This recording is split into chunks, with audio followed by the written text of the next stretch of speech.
Buenos días, le damos la bienvenida a Luis Fernando García Usaid. Gracias, Luis, por participar en esta dinámica para decidir quiénes son los 9 que van a ser seleccionados y van a constituir el comité de selección, cuyo objeto es precisamente elegir a los 5 ciudadanos que van a participar en ese Consejo de Participación Ciudadana y encabezarán todo el sistema estatal anticorrupción. Gracias por tu participación. Te recuerdo, son 15 minutos los que tenemos con una exposición inicial tuya de 5 minutos, luego unas preguntas de los diputados y ya cierras finalmente con las respuestas. Gracias por participar, Luis. Escuchamos tu propuesta. Gracias, al contrario, el agradecido soy yo por tenerme el día de hoy aquí. Buenos días, diputadas y diputados. Gracias por recibirme para presentar mi candidatura ciudadana a la Comisión de Selección, que una vez nombrada elegirá al Consejo de Participación Ciudadana y con ello fortalecerá la conformación del sistema estatal anticorrupción, entendido como la instancia de coordinación entre las autoridades estatales y municipales competentes en la prevención, detección y sanción de responsabilidades administrativas y hechos de corrupción y la fiscalización y control de recursos públicos. Este sistema contará, como es sabido, con un comité coordinador integrado por un ciudadano que será presidente y sumará a los titulares de la Auditoría Superior del Estado, la Fiscalía Especializada en Delitos por Hechos de Corrupción, la Secretaría del Control Interno del Ejecutivo Estatal, el presidente del Tribunal de Justicia Administrativa de Coahuila, el presidente del ICAI y un representante del Consejo de la Judicatura. Este comité coordinador, a su vez, contará con una comisión ejecutiva integrada por un secretario técnico y 4 ciudadanos, mismos que tendrán la responsabilidad de generar con el comité coordinador las acciones que garanticen y fortalezcan los principios de transparencia, rendición de cuentas y combate a la corrupción. Quiero agradecer también a la Fundación Merced y al Instituto de Estudios Económicos, Políticos y Sociales de Coahuila por postularme para contender por un puesto en la comisión de selección con otros coahuilenses distinguidos por su participación y compromisos ciudadanos. Estos principios, transparencia, rendición de cuentas y combate a la corrupción, dejaron de ser entelequias abstractas de texto jurídico o declaración política para aterrizar como parte sustantiva de un clamor ciudadano generalizado e insoslayable en nuestro país. La corrupción hoy es una carga para la economía nacional, es el cáncer que imposibilita mejores futuros posibles para México. De acuerdo con estimaciones del Banco Mundial, la OEA y el CESP, el costo de la corrupción fluctúa entre el 9 y el 10% del Producto Interno Bruto. De cada 100 pesos de riqueza que genera la economía, 10 se destinan a la corrupción. Con un 51%, este es el segundo de los temas más preocupantes para los mexicanos, únicamente superados por la inseguridad y la delincuencia. De acuerdo a un estudio realizado por el INCO. En el Índice de Percepción de Corrupción del 2016, elaborado por Transparencia Internacional, México ocupó el lugar 123 entre 178 países analizados. Por ejemplo, entre las 35 economías que integran la Organización para la Cooperación y Desarrollo Económicos, México está en el último lugar. De ahí surge una reflexión puntual que quiero compartir con ustedes. Los cambios en el marco legal e institucional, es decir, las reformas anticorrupción, y la implementación del mismo sistema nacional y estatal anticorrupción deben acompañarse de acciones sistemáticas para desmantelar las redes de corrupción que afectan a un número importante de las instituciones públicas del país. Ahí es donde entra el trabajo del sistema estatal anticorrupción de Coahuila, coordinado por el Comité Coordinador y la Comisión Ejecutiva del mismo, acompañado ciertamente por la sociedad civil organizada. Es ahí donde cobra relevancia el nombramiento de la Comisión de Selección que elegirá a los 5 ciudadanos integrantes del Consejo de Participación Ciudadana del Sistema Estatal Anticorrupción. Es ahí donde considero que puedo colaborar con mi experiencia académica y política para definir los perfiles con cualidades profesionales y humanas vinculadas a la transparencia, rendición de cuentas y lucha anticorrupción que integrarían dicho consejo. Y adelanto, más allá de su integridad moral, habilidades y competencias de los 5 consejeros, la sensibilidad e inteligencia políticas son fundamentales para comprender los siguientes 3 puntos. Esos consejeros serán traductores del clamor e indignación ciudadanas pero a partir de decisiones racionales en un sentido ético, técnico, profesional y ético. Por ello, serán gestores de una pedagogía que permitirá de a poco, con mesura e inteligencia estratégicas, fortalecer la ciudadanización del poder público a partir de procesos deliberativos que exigen capacidad de escucha, de mediación y de resolución de conflictos. Los resultados de su trabajo forjarán los cimientos de un salto cualitativo que, aunque tiene tiempos generacionales, permitirá poco a poco visualizar al ciudadano común el origen y destino de sus impuestos. Finalmente, estos consejeros habrán de tener la capacidad de observar y evaluar el fenómeno de la corrupción y la rendición de cuentas desde 5 ópticas diferentes pero relacionadas: derechos humanos. ¿Qué acciones de instituciones públicas estimulan la violación de derechos humanos o son omisas cuando el sector empresarial la reproduce? Urbanismo. ¿Qué acciones de gobierno estatal o municipal en colusión con empresas de desarrollo inmobiliario o particulares favorecen mediante actos corruptos la irracionalidad en el crecimiento urbano de los 38 municipios? Medio ambiente. ¿Qué acciones de instituciones públicas estimulan también mediante actos corruptos la violación del medio ambiente o son omisas cuando el sector empresarial o particular lo reproducen? Ingenieril. ¿Dónde detectar los actos de corrupción pertinentes a la obra pública? Contador o administrador. ¿Dónde detectar los actos de corrupción vinculados al funcionamiento de las entidades públicas? Más allá del conocimiento que tengo de mi obligación legal consagrada en el artículo 18 del Sistema Estatal Anticorrupción, 3 son los criterios que apuntalan mi capacidad para ser parte de la comisión de selección. Mi larga experiencia como activista ciudadano, enriquecida por mi trabajo como consultor y funcionario público, mi extensa reflexión periodística y editorial a lo largo de 24 años sobre los temas de transparencia y rendición de cuentas, y mi formación académica ligada al estudio del poder público y la construcción de ciudadanía. Muchas gracias por tu amplia exposición, Luis. Mis diputados que quieran preguntar. Javier de Jesús, maestra Ivonne, Javier Díaz, Marta y Leti. ¿Te parece, Luis, que te hagamos las preguntas y al final nos contestas? Iniciamos por Javier de Jesús, el diputado. Diputado Javier Rodríguez, muy buenos días. Rápidamente, ahorita el Congreso, en especial también esta comisión, estamos siendo vigilados, estudiados, tenemos que manejar todo con pincitas, no vayamos a mandar un mensaje equivocado que estamos haciendo algo al obscurito. En dado caso que esta comisión, este Congreso, lo elige usted para formar parte de la comisión de selección, ¿qué argumento podría decir esta comisión, pues donde usted estuvo en una administración que ahorita está duramente criticada por ciertas voces por presuntos actos de corrupción? ¿Cómo podrá justificar ese pasado? Muchas gracias. Al contrario, gracias a usted.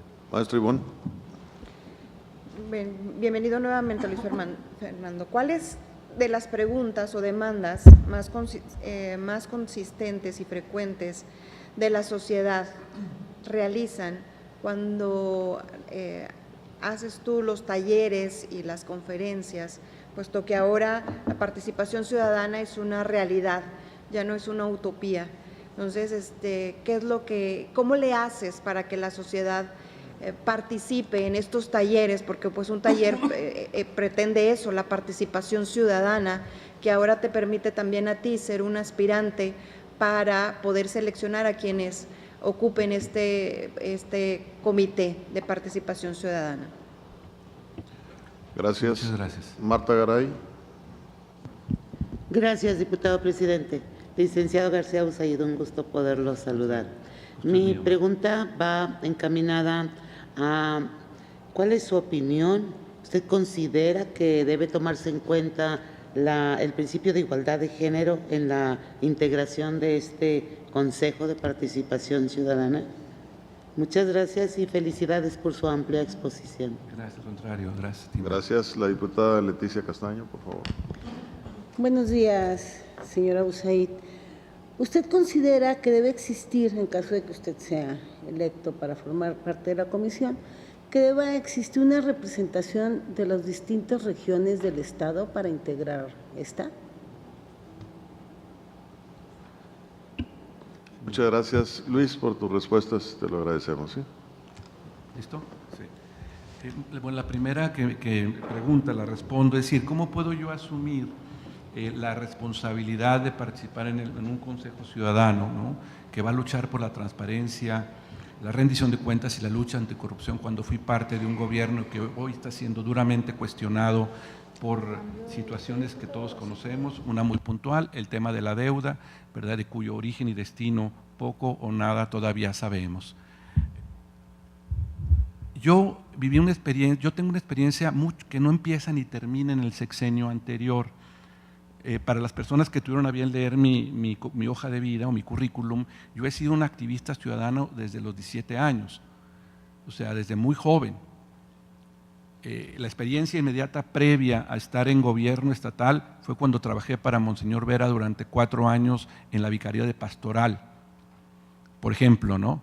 Inmediatamente después de terminado el sexenio, yo me reincorporé con ese estigma, con esa estampa a lo que siempre había hecho, mi trabajo editorial y además también mi trabajo como activista ciudadano. Entonces mi vida no empieza ni termina en ese sexenio. Tristemente la estampa queda. Sin embargo, yo le puedo decir que lo único que puedo responder es que estoy sujeto y abierto a cualquier tipo de investigación que consideren pertinente este Congreso, para asegurar que fui una persona que entró exactamente como salió, con la frente en alto, fiel a mis principios y a mi integridad como persona, tanto profesional como ética. Y en ese sentido, le agradezco la oportunidad, porque nunca lo había dicho de esta manera, y menos en el Congreso, ¿no? Pero la gente, y eso es lo que, es decir, pueden ver mi estilo de vida, es esencialmente básico. Tengo exactamente lo mismo que tenía antes de estar en el sexenio. Tengo 2 camionetas, que son 2010, pago una casa de renta, ¿verdad? No voy a Laredo tantas veces como yo quisiera, menos a McAllen, ¿verdad? Europa es impensable. Entonces, vivo muy bien y muy tranquilo conmigo mismo. Y en ese sentido, pongo esa reputación personal a la prueba de quien sea, a reserva de que no me van a inventar algo inesperado, porque ya ve que eso puede ocurrir muchas veces, y más en el medio en el que nos movemos, ¿no? Pero bueno, esa es la primera respuesta. La segunda, yo soy un apasionado de la construcción de vida ciudadana, diputada, y a raíz de mi salida del sexenio anterior, me dediqué a dar talleres, sobre todo en la comarca lagunera, donde aquí no me dejará mentir el diputado Gursa, ¿verdad?, la Leti, son los únicos 2 de Torreón, ¿no? Ocurrió un florecimiento extraordinario de vida ciudadano a partir del periodo de inseguridad pública e ingobernabilidad también política que vivió Torreón. Fue la sociedad civil quien recuperó Torreón para sí mismo. Y surgieron varias organizaciones con las que tengo una relación muy estrecha y con las cuales he compartido mi conocimiento, siempre creyendo que eran parte de un movimiento mucho más amplio que tuvo resultados muy concretos. No podríamos hablar hoy de la recuperación del centro histórico, del Paseo Morelos, sin la lucha de ciertas organizaciones de vida ciudadana. No pudiéramos hablar hoy del reglamento de movilidad sustentable sin la participación de otras organizaciones muy importantes, en este caso Ruedas del Desierto. Entonces me tocó de alguna manera, bueno, Participación Ciudadana 29 también, fue otra organización con la cual tuve la oportunidad de hacer un taller. ¿Cuál es la inquietud de esa gente cuando yo doy esos talleres? La inquietud es cómo profesionalizar sus habilidades y competencias para ser mejores como activistas ciudadanos. Hay un largo trecho todavía desde el punto pedagógico que hay que recorrer, porque hasta el día de hoy la mayoría, y no preciso a nadie en particular, tiende a personalizar los temas de la vida política y hacer de estos un asunto de carácter moral cuando es estrictamente político. Entonces los temas los asumen de una manera tal que tan personal, ¿no?, y tan moral, que muchas veces obstaculizan la posibilidad de establecer esa pedagogía necesaria de dialogar, de deliberar, de coincidir con el poder público. Hay 3 ejemplos muy interesantes en Torreón donde sí se dio un empate de gobernanza, que es el punto, ¿no?, en el cual coincide el gobierno y coincide la ciudadanía a gritos y a sombrerazos, porque la asimetría del poder es terrible, pero se pudo sacar el Paseo Morelos, con todos los asegúnes, el Reglamento de Movilidad Sustentable, el Instituto de Medio Ambiente en el municipio, esa es la apuesta. Por eso los consejeros ciudadanos que lleguen, ojalá y yo pueda ser parte de ellos, van a elegir a personas que tienen que tener sensibilidad e inteligencia políticas. Es decir, no vienen nada más a actuar desde un punto de vista técnico, ético, profesional. No, son los gestores de un nuevo modelo de gobernanza, de diálogo, de encuentro y de liberación entre la ciudadanía y el poder público. Y eso es algo que tienen que tener muy claros, ¿verdad? Esa sería la segunda respuesta. La igualdad de género. Yo considero que las mujeres tienen un gen, ¿no? Obviamente esto no es muy científico, pero lo voy a decir porque hay experiencias muy evidentes, un gen que las distingue de los hombres. Son incorruptibles. La tendencia general, eso es en Nepal, en otros lugares, en Sri Lanka, la apuesta para el desarrollo de sus comunidades siempre es con las mujeres. ¿Por qué? Porque ellas son las que preservan con mayor radicalidad y sin renunciar a sus valores básicos el sustento de su familia y la reproducción de la sociedad en su conjunto. Entonces, en ese sentido, sería indispensable que la mujer jugara un rol importante en esas 5 personas que van a estar ahí y posteriormente también, ¿verdad?, en la definición de estas 9 personas, perdón, del Consejo nuestro y eventualmente en las 5 que habrán de determinar, ¿no? Es fundamental. Obviamente yo quisiera que con este esfuerzo que está haciendo el Congreso de publicitar las audiencias, muchas mujeres capaces, talentosas, se sintieran inspiradas para participar y así lo hicieran, de tal suerte que no se viera menguada la posibilidad de definir en un momento dado por parte de la Comisión de Selección a las candidatas ideales, ¿no? Y la última pregunta, que tiene que ver con la representación de las distintas regiones. Bueno, aquí es un tema, digamos, estamos hablando de un modelo aspiracional, Leti, ¿no? O sea, eso sería lo ideal, pero también hay que tener en cuenta que no todas las regiones han tenido el desarrollo en términos de vida social, ciudadana, organizada. Entonces, en ese sentido, sí sería como forzar un poquito las cosas para hacerlas embonar en el principio de representatividad regional.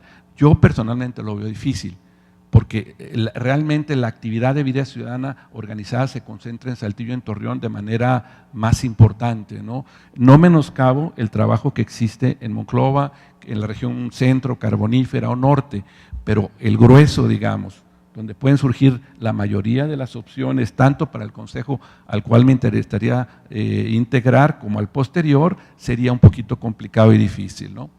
Perdón. Luis, muchas gracias por tus respuestas, muy amable. Vamos a revisar el material. Nosotros vamos a sesionar esta semana, que hacemos partícipe de la decisión de la comisión. Muchas gracias. Muchas gracias.